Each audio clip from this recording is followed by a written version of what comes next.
Welcome to next exam. आज है 29 जून 2024 और 29 जून 2024 से करंट अफेयर्स के जितने भी इंपॉर्टेंट क्वेश्चन बन सकते हैं सारे हम इस वीडियो में डिस्कस करेंगे और हर क्वेश्चन से रिलेटेड इंपॉर्टेंट फैक्ट भी मैं आपको बताऊंगा, तो आप पूरा वीडियो बहुत ध्यान से देखिए। लास्ट में मैं आपसे क्वेश्चन पूछूंगा, उसका आंसर आपको कमेंट बॉक्स में बताना है।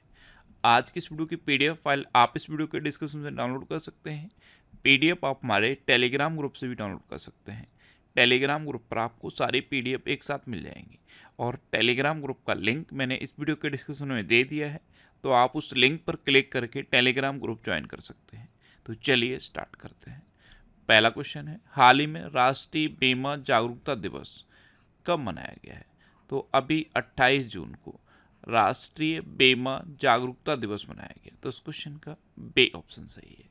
ये हर साल बीमा के बारे में जागरूकता बढ़ाने के लिए मनाया जाता है। इंसान के जीवन में बीमा की क्या इम्पोर्टेंस है, इसके बारे में जागरूकता बढ़ाने के लिए हर साल 28 जून को ये नेशनल इंश्योरेंस अवेयरनेस डे मनाया जाता है। अच्छा, कई तरह के बीमा होते हैं, जैसे कार लोन हुआ, हेल्थ लोन हुआ, इस तरह के कई तरह के बीमा होते हैं। ये दूर करने के लिए, जैसे आपने कार लोन लिया या फिर हेल्थ लोन लिया, हेल्थ के लिए या मेडिकल के लिए लोन लिया, इनको दूर करने के लिए इंश्योरेंस कराया जाता है। कार का इंश्योरेंस, अगर आपका कार का एक्सीडेंट हो जाता है तो इंश्योरेंस कंपनी आपको पे करेगी। हेल्थ इंश्योरेंस सबसे ज़्यादा इम्पोर्टेंट है, क्योंकि आज की डेट में देश में जो मेडिकल है वो बहुत कॉस्टली हो चुका है और इंसान की कई सालों की कमाई मेडिकल, अगर एक बार बीमार हो जाए तो मेडिकल में चली जाती है, हॉस्पिटल में चली जाती है। इसलिए हेल्थ इंश्योरेंस बहुत ज़्यादा ज़रूरी है। तो इंश्योरेंस की इम्पोर्टेंस के बारे में जागरूकता बढ़ाने के लिए हर साल 28 जून को ये नेशनल इंश्योरेंस अवेयरनेस डे मनाया जाता है। अच्छा, जून में अब तक जितने इम्पोर्टेंट डे मनाए गए हैं सारे मैंने यहाँ पे लिख दिए हैं, जिसमें ये जो ग्रीन कलर में मैंने हाईलाइट किए हैं ये जरूर याद रखना। जैसे 2 जून को तेलंगाना स्थापना दिवस मनाया गया, 11 जून को अंतर्राष्ट्रीय खेल दिवस मनाया गया, 14 जून को विश्व रक्तदाता दिवस मनाया गया, 20 जून को विश्व शरणार्थी दिवस मनाया गया, 23 जून को संयुक्त राष्ट्र लोक सेवा दिवस और अंतर्राष्ट्रीय ओलंपिक दिवस मनाया गया।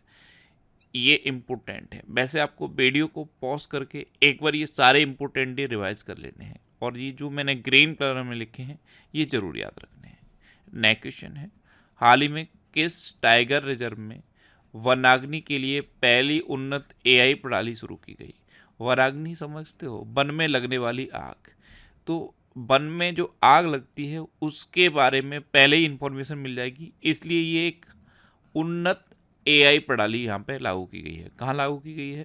पेंच टाइगर रिजर्व में। तो उस क्वेश्चन का बे ऑप्शन सही। और आपको पता है पेंच टाइगर रिजर्व कहाँ है? महाराष्ट्र और मध्य प्रदेश में पेंच टाइगर रिजर्व इन दोनों राज्यों में फैला हुआ है।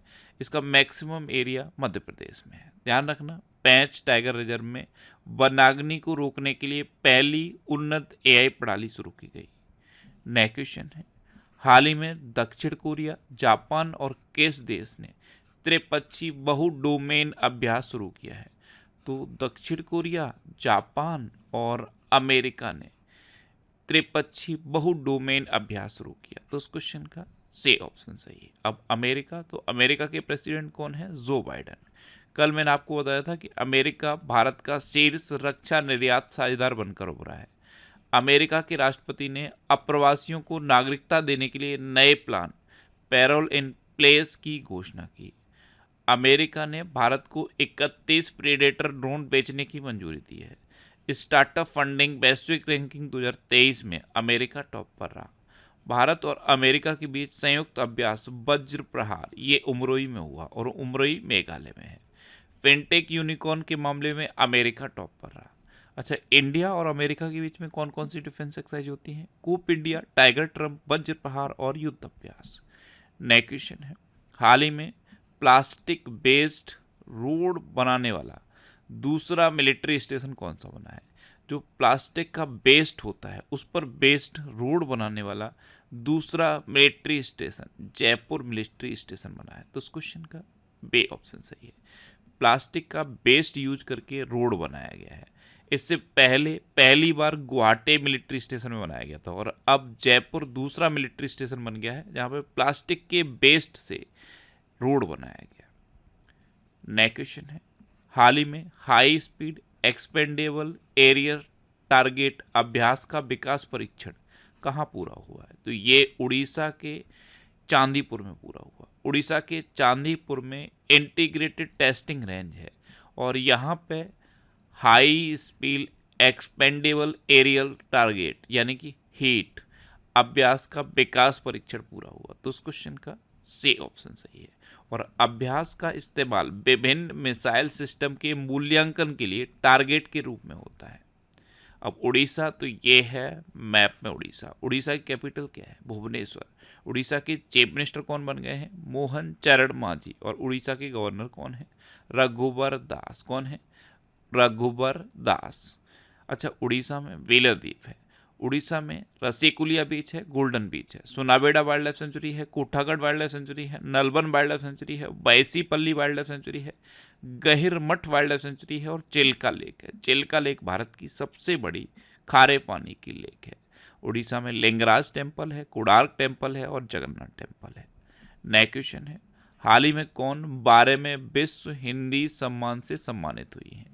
तो ये डॉक्टर ऊषा ठाकुर सम्मानित हुई। तो उस क्वेश्चन का सी ऑप्शन सही है। नेपाल में भारतीय दूतावास द्वारा आयोजित हिंदी संवाद कार्यक्रम में ये 12वें विश्व हिंदी सम्मान से सम्मानित हुई हैं doctor Usha Thakur.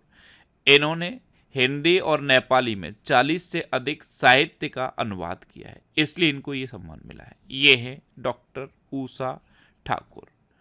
Next question है, हाल ही में टाटा सन्स कहाँ 650 करोड़ रुपए की लागत से मंदिर संग्रहालय बनाएगा? तो टाटा सन्स अब अयोध्या में 650 करोड़ रुपए की लागत से मंदिर संग्रहालय बनाएगा। तो उस क्वेश्चन का बे ऑप्शन सही है।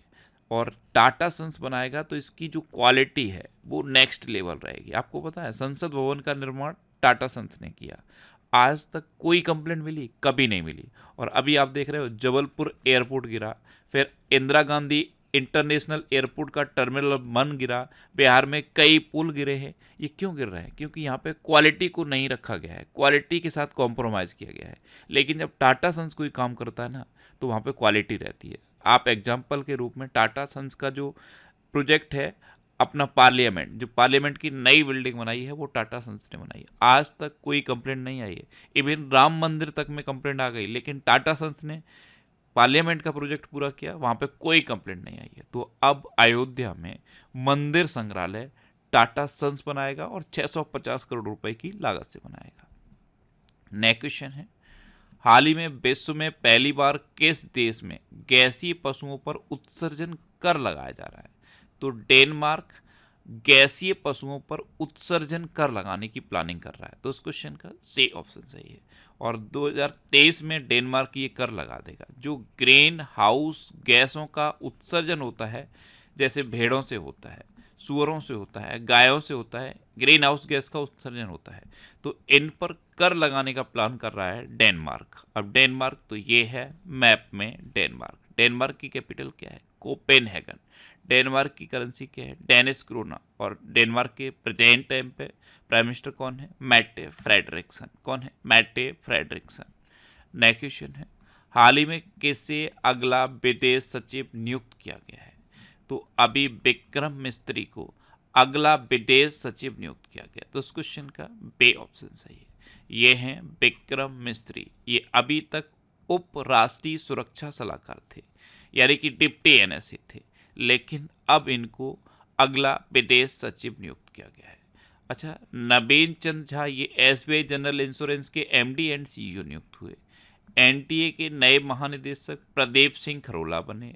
गौरव बनर्जी सोनी पिक्चर्स के एमडी एंड सीईओ बने। मृणाल कुमार दास को उपभोक्ता विभाग में निदेशक नियुक्त किया गया। मनोज जैन को बीईएल के अध्यक्ष और प्रबंध निदेशक के रूप में नियुक्त किया गया। संजय मारीवाला ने आईएमसी चैम्बर्स ऑफ कॉमर्स के अध्यक्ष के रूप में पदभार संभाला।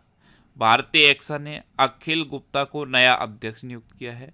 नेल्सन डिसूजा ने military institute of technology Pune के कमांडेंट के रूप में पदभार संभाला है। नेक्स्ट क्वेश्चन है, हाल ही में किस देश ने नए सैन्य अभ्यास अज़्म ए इस्तेहकाम की शुरुआत की? तो ये एक नया सैन्य अभ्यास है, अज़्म ए इस्तेहकाम। इसकी शुरुआत पाकिस्तान ने की है। तो उस क्वेश्चन का सी ऑप्शन सही है। पाकिस्तान के अफगानिस्तान के साथ जो इशू चल रहे हैं उनके वजह से पाकिस्तान ने ये नया सैन्य अभ्यास शुरू किया है। अब पाकिस्तान तो ये है मैप में पाकिस्तान। पाकिस्तान की कैपिटल क्या है? इस्लामाबाद। पाकिस्तान की करेंसी क्या है? पाकिस्तानी रुपया। पाकिस्तान के प्रेजेंट टाइम पे प्राइम मिनिस्टर कौन है? शहबाज शरीफ। कौन है? शहबाज शरीफ। अच्छा, अभी मोहम्मद वसीम पाक महिला क्रिकेट टीम के मुख्य कोच नियुक्त हुए हैं। भारत और पाकिस्तान ने अपने परमाणु प्रतिष्ठानों की सूची का आदान प्रदान किया है। पाकिस्तान ने एडवांस्ड रॉकेट सिस्टम फतेह सेकंड का सफल परीक्षण किया और पाकिस्तान ने आधिकारिक तौर पर ब्रिक्स सदस्यता के लिए आवेदन किया है। नेक्स्ट क्वेश्चन है, हाल ही में भारतीय लोक और जनजाति कला प्रदर्शनी हुनर की शुरुआत कहाँ हुई? तो भारतीय लोक और जनजाति कला प्रदर्शनी, इसका नाम है हुनर। इसकी शुरुआत अभी दुबई में हुई। तो इस क्वेश्चन का ए ऑप्शन सही है। नेक्स्ट क्वेश्चन है, हाल ही में किसने टेस्ट क्रिकेट में सबसे तेज दोहरा शतक लगाया? तो ये सैफ अली वर्मा ने लगाया। तो इस क्वेश्चन का बी ऑप्शन सही है। ये है सैफ अली वर्मा। इन्होंने मात्र 194 गेंदों में टेस्ट क्रिकेट में सबसे तेज दोहरा शतक लगाया है। नेक्स्ट क्वेश्चन है, हाल ही में ब्लिंक एक्स ने कहाँ जैन एआई लैब लॉन्च की है? तो ब्लिंक एक्स ये एक डिजिटल स्टॉक ब्रोकरेज कंपनी है। इसने अपने ग्राहकों के अनुभव को और बेहतर करने के लिए मुंबई में जैन एआई लैब लॉन्च किया। तो उस क्वेश्चन का सी ऑप्शन सही है। नेक्स्ट क्वेश्चन है, हाल ही में किसने 2024 का राष्ट्रमंडल लघु कथा पुरस्कार जीता? तो ये संजना ठाकुर ने जीता। तो इस क्वेश्चन का सी ऑप्शन सही है। ये हैं मात्र 26 वर्षीय संजना ठाकुर और इनकी एक लघु कथा है और लघु कथा का नाम है ऐश्वर्या राय। उसकी वजह से इन्होंने 2024 का राष्ट्रमंडल लघु कथा पुरस्कार जीता है। अच्छा, कल ही मैंने आपको बताया कि पेन पेंटर पुरस्कार 2024 से अरुंधति रॉय को सम्मानित किया गया है। विनोद गडात्रा को Nelson Mandela life time achievement पुरस्कार मिला है। गौरव पांडे को साहित्य अकादमी युवा पुरस्कार 2024 प्रदान किया जाएगा। इंडिया टुडे की एआई एंकर सना ने वैश्विक मीडिया पुरस्कार जीता। नोवाक जोकोविच को Laureus world sportsman of the year 2024 award दिया गया और केरल के जीना जस्टिस को कैम्ब्रिज शिक्षक पुरस्कार के लिए नामित किया गया।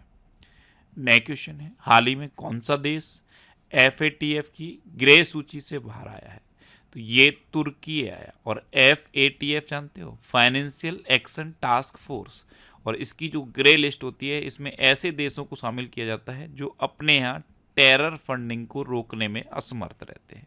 तो FATF की ग्रे लिस्ट में था तुर्की है, अब इससे बाहर आ गया है। तो उस क्वेश्चन का बी ऑप्शन सही है। अब तुर्की तो ये है मैप में तुर्की है। तुर्की की कैपिटल क्या है? अंकारा। तुर्की की करेंसी क्या है? Turkish lira. और तुर्की के प्रेजेंट टाइम पे प्राइम मिनिस्टर कौन है? रिसेप तैयब एर्डोगन। कौन है? रिसेप तैयब एर्डोगन।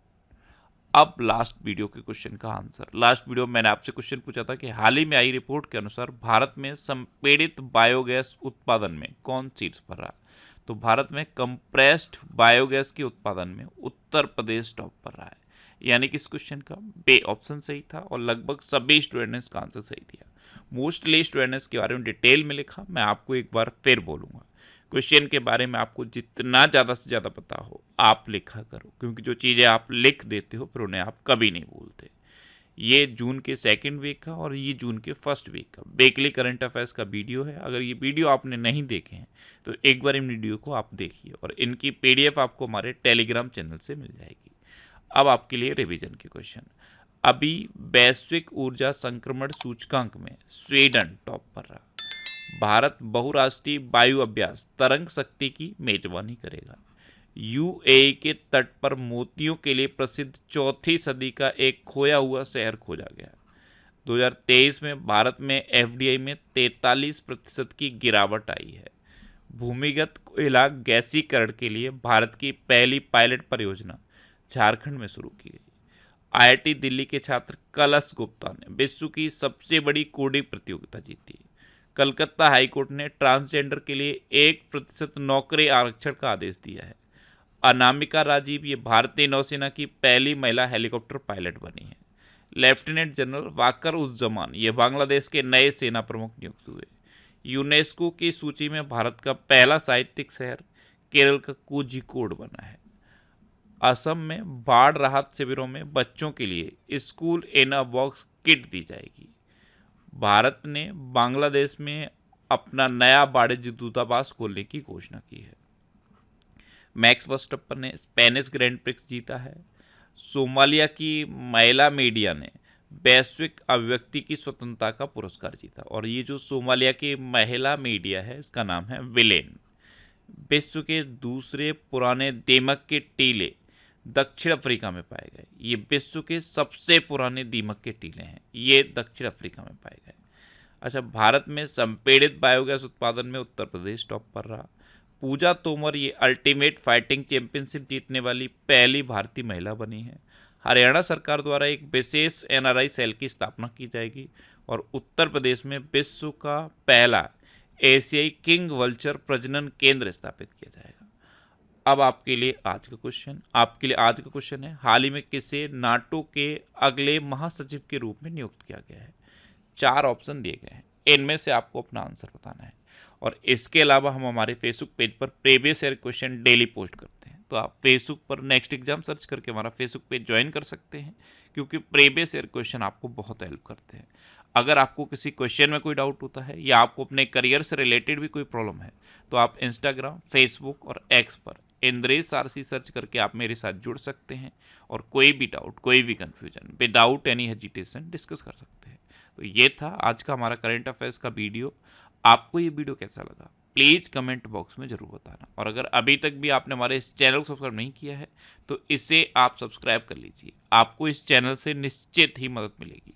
जब भी आपसे सब्सक्राइब करेंगे तो बराबर में एक बेल आइकन बन के आएगा, आप उस बेल आइकन पर जरूर क्लिक कर लें, जिससे कि आपको डेली मॉर्निंग में करंट अफेयर्स की वीडियो मिलती रहे। Next exam always with you. Thanks for watching.